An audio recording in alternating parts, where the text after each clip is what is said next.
Hi, it's Fias Tarot. Hello, Virgo placement. So this is your general and love reading. Yeah, the person on your mind. So titingnan natin kung ano bang meron po, no?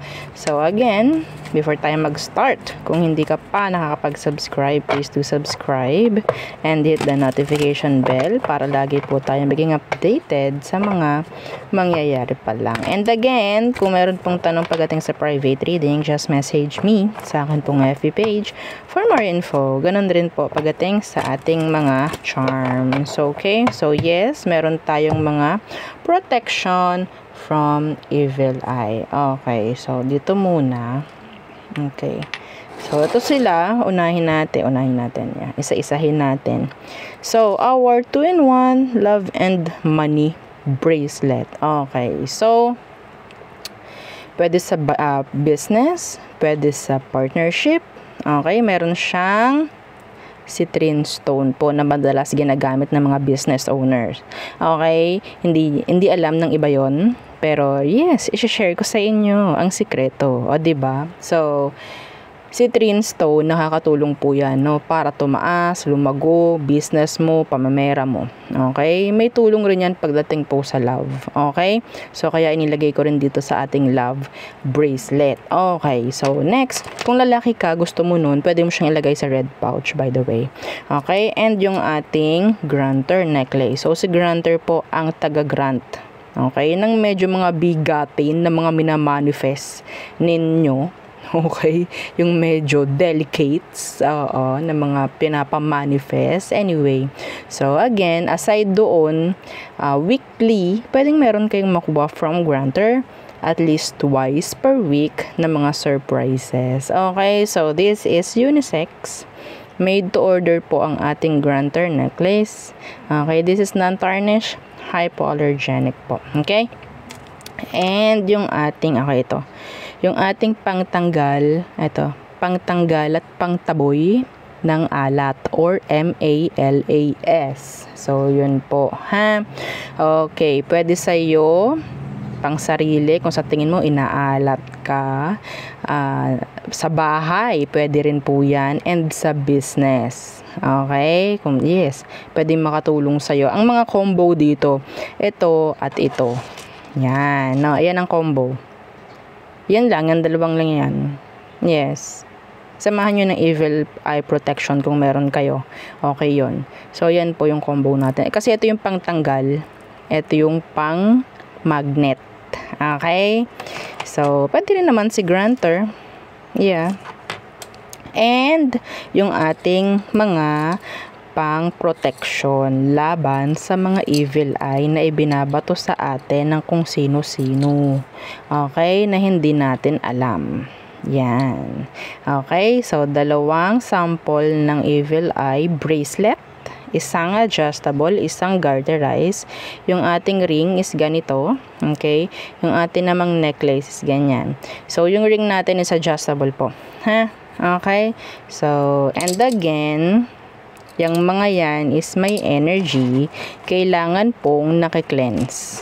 Okay? So, yes, meron tayong cleansing kit. Okay? Hindi na tayo para mag-abang ng full moon na sinasabi. No?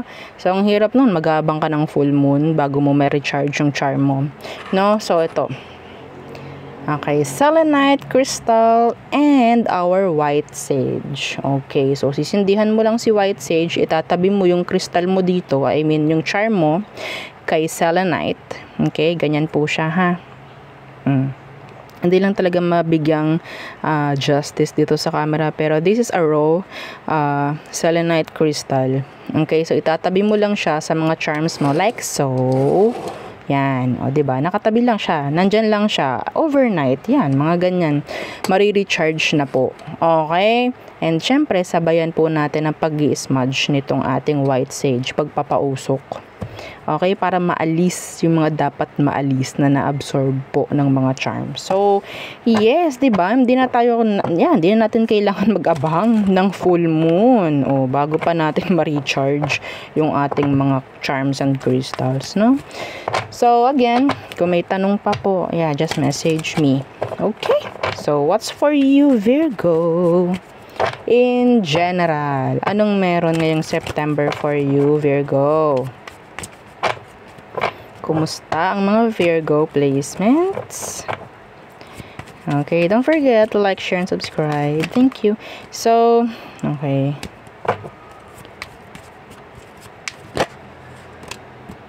The Star. Aquarius energy. So, what's with that, Star? What's with that? Some of you are communicating. Or maybe universe is communicating with you, giving you signs. Okay? What's with that Star? The Ten of Pentacles in reversed.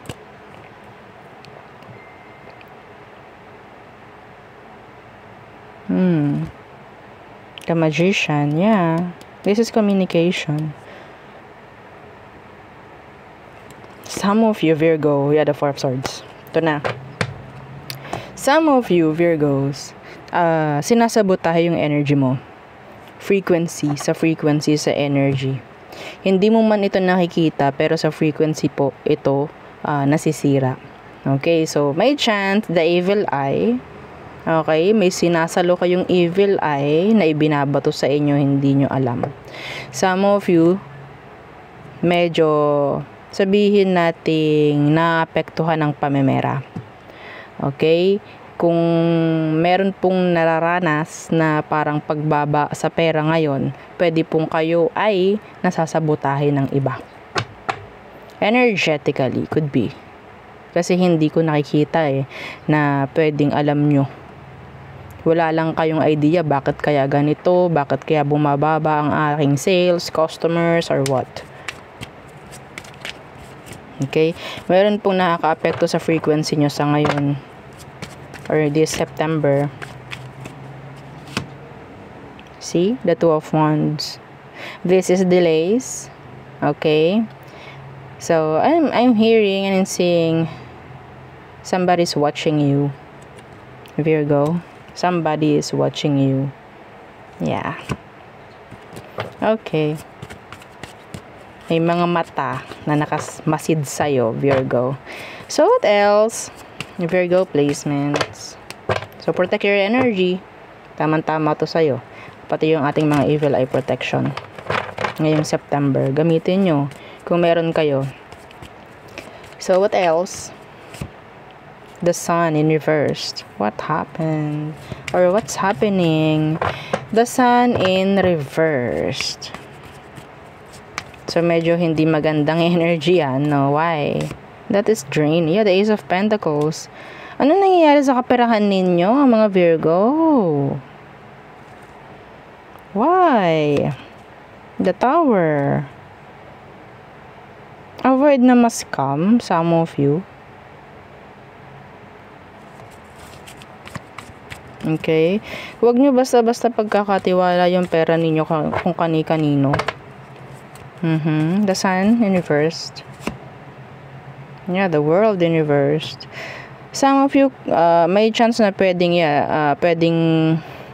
tawag dito, may patungkol po sa pamemera na pwedeng, kung ano man ang ine-expect ninyo ngayong September, maybe meron kayong ine-expect na pera ngayong September, pwedeng hindi dumating. Okay? Pwedeng sabihin natin ma-delay, ma-risked, if ever. Okay? Mag-cleanse kayo. Please lang, Virgos. Mag-cleanse kayo. Bahay nyo, business. Kung wala kayo, meron tayo ditong pang-cleanse. Okay? Six of Wands. What's with that? Six of Wands. And the Lovers in reversed.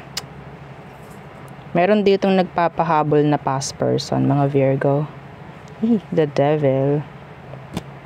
Number 1, tinawag mo tong devil. Ha? Okay, nagpapahabol siya. Gusto niya ng attention mo. Yes. Why? Ace of Swords, they want communication with you. Are you walking away? Maybe they see you as walking away, distancing. The Magician in reverse na parang wala kang pakialam sa kanya. So it's like, yeah, they're being, sabihin natin, impatient. So I think meron silang gagawin something like para humabol ka sa kanya, Virgo, this September. I don't know kung hahabol ka or what, pero may ganun na kung nakikita dito sa past person na kung sino man ito. Okay?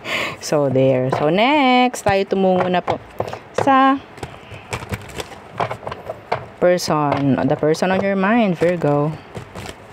The person on your mind. Let's see. Okay.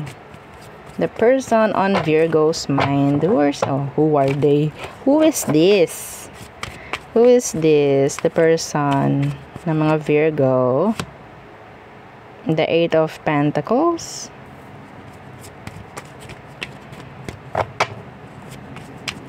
And the 2 of Wands in reverse. Gusto ng taong to, ine-effortan siya. Yeah, sila kasi wala. Could be a Leo. Some of you, kakagawa ko lang ng Leo sign, Leo reading kanina. Maybe some of you might be dealing with the Leo. Panoorin nyo rin yon. Okay, kanina lang. Oo. So, yeah, strength in reverse. This is Leo energy. Nakuha ka rin kasi niya sa reading niya mismo, sa person. Okay? Yeah, the 10 of Swords. This is a past person. Ito yung taong gusto, pinupursu siya or ine-effortan. Wala siyang ginagawa ngayon. Gusto nito na ikaw ang mag-pursue sa kanya. Gusto niya parang ine-effortan siya. Okay? Yeah. Specifically, this person, sabihin natin pwedeng kakalis lang sa trabaho or kaka-resign lang. Naghahanap ng work if ever. Mga specific po yun ha, hindi yun para sa lahat. So let's see, anong kailangan mong malaman sa sitwasyon niya ngayon, Virgo? Anong kailangan mong malaman sa sitwasyon niya ngayon? Yes, there's this separation sa inyong dalawa. Tingnan natin. The Ace of Swords. They're looking for something. They're looking for clarity. Okay, the Ace of Swords. And the Fool in reverse. Some of them, sabihin nating meron itong mga option. Okay, pwedeng nakikipag-usap kung kani-kanino sa ngayon. Yeah, the 8 of Wands is here in reverse. Some of you, hindi kanya kinakausap. Like, totally walang contact. Pero meron ditong communication. Pwedeng sa iba ito nakikipag-usap. Okay? The Fool in reverse. Hindi sinasabi rito na kung ano man meron doon sa communication. Pero nakikita ko, they're like planning. Pwedeng they're getting maybe help or sabihin nating nakikipag-usap maybe sa mga mutual friends ninyo, mga ganyang bagay-bagay. And kumukuha po ng opinion or idea kung ano bang meron sa'yo. They're like stalking you. Okay, yeah. May ganong energy yung person mo. They're stalking you. They're planning. So, ano bang plano ang ginagawa niya? Anong gusto niya? Tingnan natin. Excuse me. Anong plano ang gustong mangyari nitong taong to sa inyo? King of Cups. Maging open ka? Or maging open when it comes to love? The King of Cups. And the 5 of Cups. Namang patawad mo? Or may mangyaring pagbabago dito sa connection? Andun yun, may narinig ako, Virgo. Gusto nito na maging soft ka sa kanya. Na ibaba mo yung guard mo. The 9 of Wands in reverse. Okay? Na maging open ka. Gusto niya yun. Gumagawa siya ng plano kung paano ka magiging vulnerable. I think. Yes. emotionally. Ito ha, tatargetin ito emosyon mo. Tatargetin niya yan. Gusto niya maging vulnerable ka pagdating sa emosyon mo. Okay? So, let's see. Ano ba ang magiging outcome ninyo ngayong September? O, diba? May idea na kayo. May idea na kayo. So, ano magiging outcome? The potential outcome this September for you Virgos. The Six of Pentacles in reverse. Why? And the Tower in reverse. So, ito yung parang hindi magawa-gawa or mangyari-yaring pakikipagbalikan. Yeah, the Four of Wands in reverse. So, kung kayo man ay hindi pa rin nakakaroon, I don't know, may chance kasi na pwedeng ilang beses na kayo naghiwalay nitong taong to. Balik, alis, balik, alis. Iba sa inyo, napaka-open. Hindi ko alam kung this is like an open relationship, para kayong mag-friends or mayroon kayong mga mutual friends. Parang napakaluwag, like the door is open for the both of you. Pero andun yung parang hindi nyo, para kayong nagsisilipan lamang, no? Parang ganyan yung energy. Walang gumagawa ng kung ano. Okay? So, yeah, holding back. So, magpapatuloy po, oo, yung pagkakaroon ng issue, hindi pa rin po magkakaroon ng forgiveness or what. Okay? Open. Pwedeng magkaroon ng komunikasyon, pero kalinawan, pagbabalikan, hindi ko po nakikita. No? Pero napakababa pa rin po ng energy or the percentage ng pagkakaroon ng communication, pero some of you, pwedeng mangyari yun. Okay? So, tayo tumungo sa all signs. Let's see. Okay. The zodiac sign you're dealing with or dealt with. Anong meron? Again, don't forget to like, share, and subscribe. Oh my God, my voice.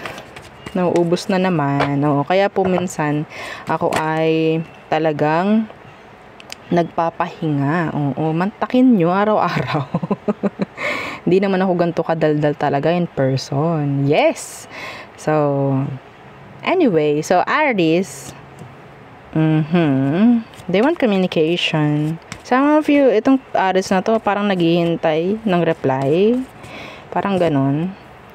Taurus, they love you. Ooh. Some of them, they're holding back emotions. Okay, Gemini. So, may pagbitaw kay Gemini. Cancer, ooh. They want this. I think they want this. They want to make action. Leo, there could be third party involved. We have here separation. Meron ding naghihintay dito ng chat or reply. Okay, they're in pain. Virgo, communication. Okay. So, could be energy rin ng healing, energy rin ng maybe parang pagkuha, no, ng mga signs from universe. Mga ganyang bagay. Libra.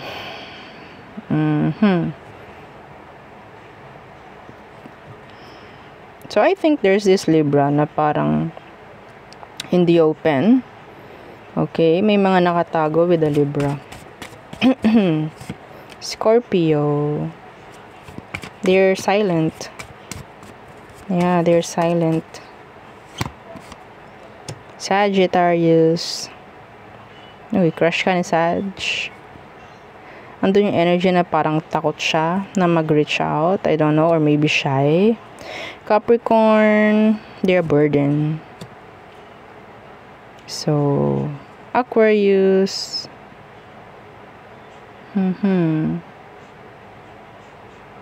Parang meron siyang gustong i-rush.